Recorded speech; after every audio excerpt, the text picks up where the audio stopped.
Velkommen til Texas Hold'em Poker. Her gælder det om ud fra 7 mulige kort at danne den bedste pokerhånd på 5 kort. Vi har det, som hedder en dealer-knap, og det er den, som navnet også siger, er dealeren i hånden. Den går på tur mellem spillerne, og det er der, kortene bliver dealet ud fra. Der er også det, som hedder en small blind og en big blind.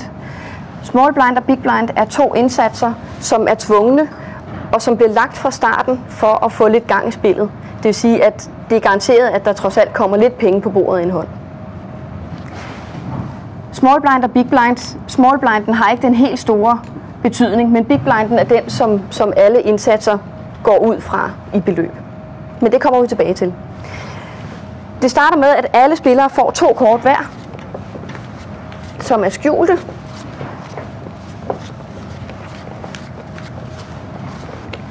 Sådan der. Hver spiller kigger nu på deres kort og beslutter, om det er kort, der har potentiale til at danne en god pokerhånd, eller om de er rigtig skidt og derfor ikke værd at spille hverken tid eller penge på. Når alle folk har fået deres kort, starter budrunden. Vi starter med den 3. position fra dealerknappen, fordi vi har small blind og big blind, som allerede er indsatser, der er lagt ud. Derfor går det over til 3.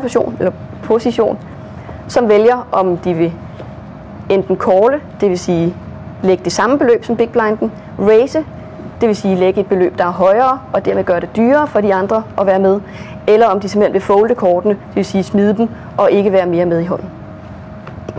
Der blev foldet, og kortene blev samlet ind. Der var en call, det samme beløb som big blinden. Der var en raise her, en enkelt mere, det vil sige, at det bliver lidt dyrere fra nu af. Fold. Og der var en call herovre fra os på de 3. Den næste spiller vælger at calle.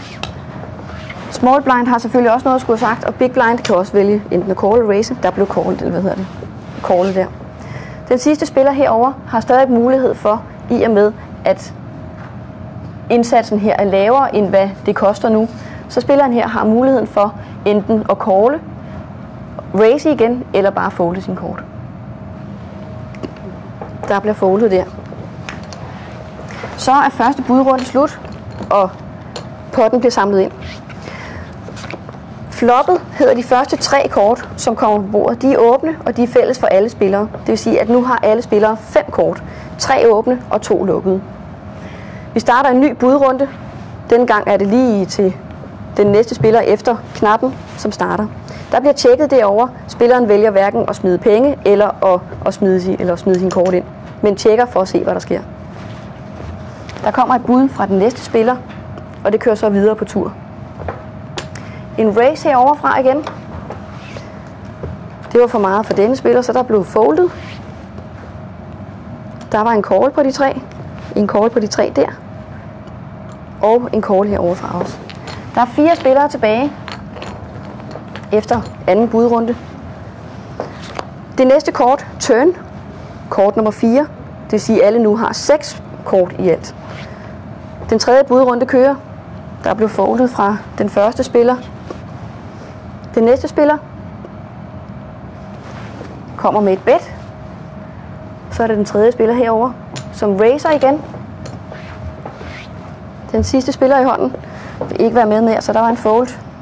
Og igen har du muligheden for at calle eller raise, og der var en call der. Så er der 2 spillere tilbage. Og det sidste kort, sidste åbne kort, riveren, kommer på bordet. Den aller sidste budrunde, igen kan man beslutte, om man vil tjekke, om man vil folde, eller om man vil lave et bet. Og det er dig, der starter. Der var et bet der. Og endnu et raise fra spilleren herover. Den sidste mulighed. Og der var en call der. Der er 2 spillere tilbage, og budrunden er overstået. Vi skal nu finde ud af, hvem der vinder. Det er det, der hedder et showdown. Det vil sige, at kortene bliver vist. Så hvis I viser jeres kort, så finder vi ud af, hvem der har den højeste hånd. Herover har vi et par konger, og herover har vi S6. Den kunne have været god, hvis der var kommet en konge, så havde det måske været en straight. Det gjorde det desværre ikke, så det er et par konger vinder herover. Det vil sige, at hele potten går til spilleren her. Hvis der ikke havde været flere end 1 spiller tilbage i sidste hånd, havde der ikke været nogen grund til at vise kortene, da der kun var én spiller tilbage, og det er automatisk den eneste spiller tilbage, som vinder.